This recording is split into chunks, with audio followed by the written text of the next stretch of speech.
guys, and welcome back to another video.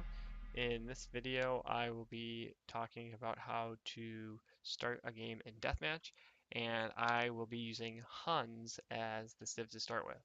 Now I'd recommend using Huns because Huns is going to be your best friend in terms of civs to learn in the beginning and to train with, because Huns is a very fast-paced civilization.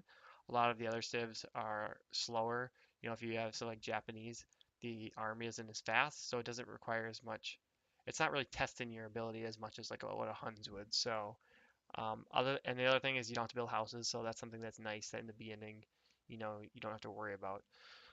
Eventually we'll get to other civs and you'll have to start learning how to start a deathmatch game with houses, but for now we're just going to focus on playing as Huns.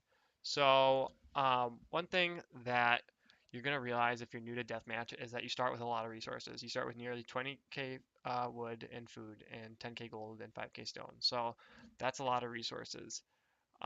So what's really important right away is to build a large army.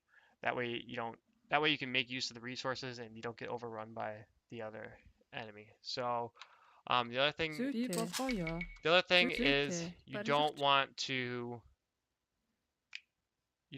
build 20 barracks, right? You have a lot of resources and you probably could pump halberdiers out of 20 barracks, but the thing is there's something else that limits us from doing that, and that's the population cap, right?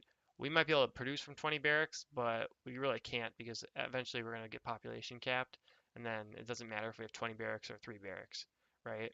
So we don't need 20, and in fact, 6 of each building would be good. And some civs, you're not going to use certain buildings, right? Because the tech isn't very strong in some of those buildings. But for Huns, we're going to use each of the main buildings, so barracks, stables, and ranges. So let's start by making 6 of each building.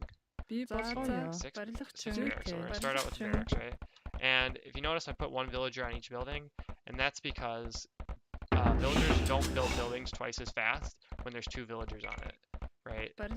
So don't put all your villagers on one building thinking that the building's going to be built a lot faster, because it's not. So what we're going to do is as the buildings get built, we're just going to add units, right? And we're going to try our best to keep it so that there's only 1 villager building each building. Got our barracks made. I'm just going to pause here. So you might be thinking, especially if you play random map, why not make town centers right away? Why not make some villagers with the resources we have? There's 2 reasons. One is, again, we have a lot of resources, and it's a lot more valuable, especially when you're in post-imperial age, to make paladins, stuff like paladins and cavalry archers instead of villagers. Like, villagers aren't going to really do much when there's 40 paladins raiding us, right? The other reason why is town centers take a long time for villagers to make, or they take a lot longer than military buildings. So if we made 3 town centers right now, I mean, in the time that we built 3 town centers, we could have built, 8 military buildings, right? And we could have been pumping paladins and used our resources, right? Even if we make a town center, we can only make 15 villagers, which is 1k food at best, right? So don't be making town centers until you've got your military buildings up. So again, like I said, 6 barracks, 6 ranges, 6 stables at the start. It's not perfect. We'll get, in later videos, we'll get into more ideal building setups and stuff like that. But for now, just keep it simple, 6 of each. All right. Again, once the buildings are ready, just start queuing up units. All right. Don't worry about raiding your opponent. Right. Just focus on the fundamentals.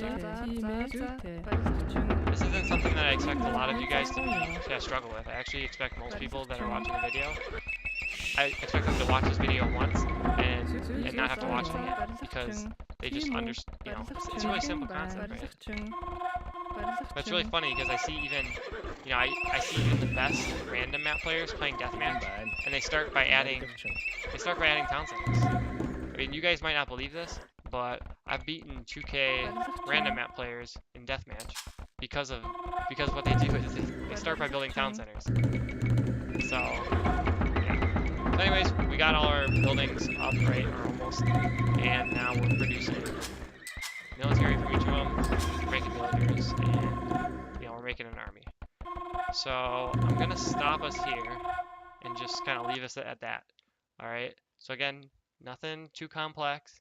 And you guys are probably thinking like, man, I probably just wasted like 5 minutes of my time because this seems like so easy. And yeah, it is. All right. I'm just making sure that, if you're an absolute beginner to deathmatch, that you understand the concept of why we want to make military first like this. All right. So if it all makes sense to you, then great. Go on to the next video. And, if something didn't make sense or you have a question, let me know in the comments. But hopefully it's pretty simple to understand. Anyways, I will see you guys in the next video. Peace.